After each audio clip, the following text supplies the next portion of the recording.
घडला असे अखंड हिंदुस्थानाचे आराध्य दैवत छत्रपती शिवाजी महाराज। 32 वर्षाच्या वयामध्ये निर्णय छातीने मृत्यूशी झुंज देणारे छत्रपती संभाजी महाराज, ज्यांनी शिवरायांना घडवलं, वाढवलं आणि त्यांना स्वराज्य निर्माण करण्याची प्रेरणा दिली, त्या राजमाता राष्ट्रमाता माँसाहेब जिजाऊ, ज्यांनी लिहिलेल्या संविधानावरती आजही संपूर्ण देशाची व्यवस्था चालते अशा भारतीय राज्यघटनेचे जनक डॉक्टर बाबासाहेब आंबेडकर आणि ज्यांची आज 105वी जयंती साजरी करण्यासाठी आपण या ठिकाणी जमलेलो आहोत, असे कॉम्रेड ॲडव्होकेट कर्मयोगी आबासाहेब कान्होजी काकडे या सर्व महामानवांना वंदन करून आणि त्यांनी केलेल्या महान कार्याला वंदन करून आलेल्या सर्व पाहुण्यांचे तुमच्या टाळ्यांच्या गजरात पुन्हा एकदा स्वागत करतो आणि माझ्या कर्मयोगी आबासाहेब यांच्यावरील कोवडा वजा भाषणाला सुरुवात करतो।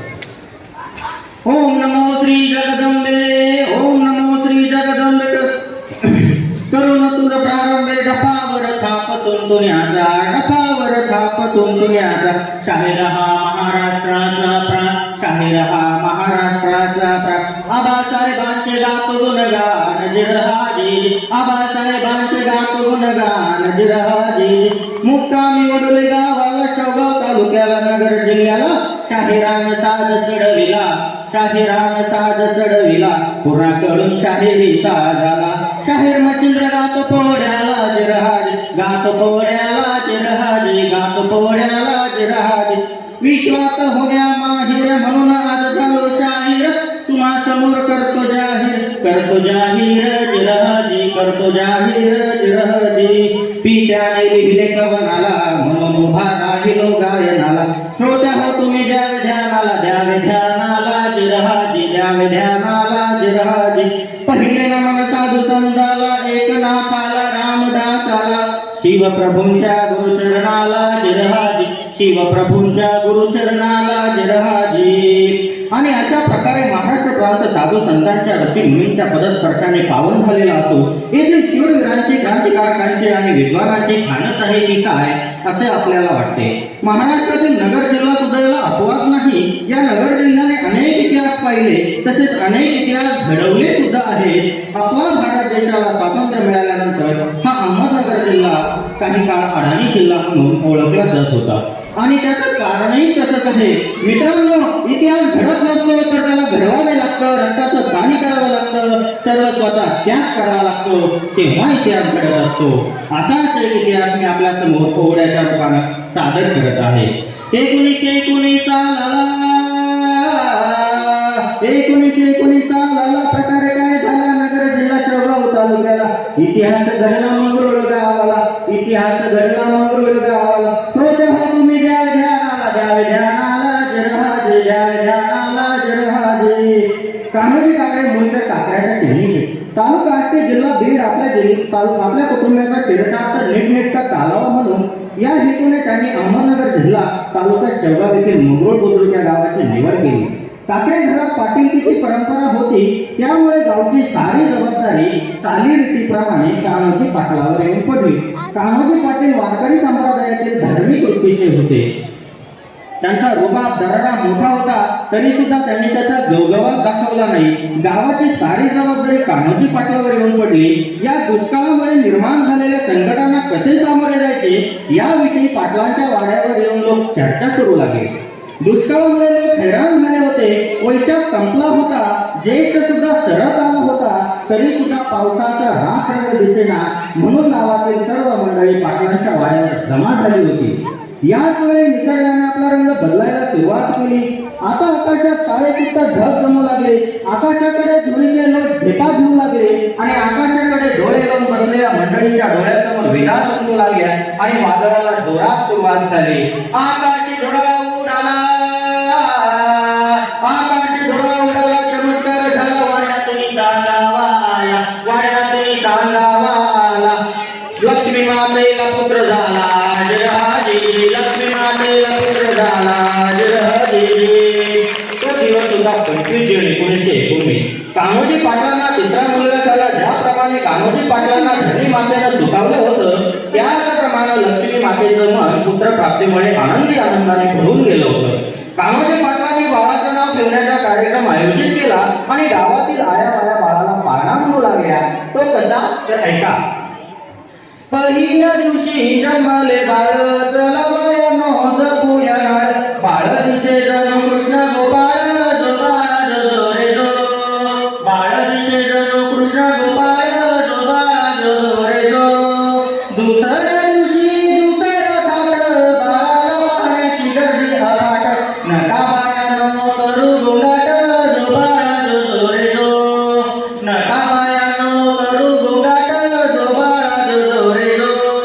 तिसऱ्या दिवशी शुभ सकाळ साऱ्या गावामध्ये चाले धावपळ लागेल दृष्ट बाळाला काजळ जो बाळ जो रे जो लागेल दृष्ट बाळाला काजळ जो बाळ जो रे जो.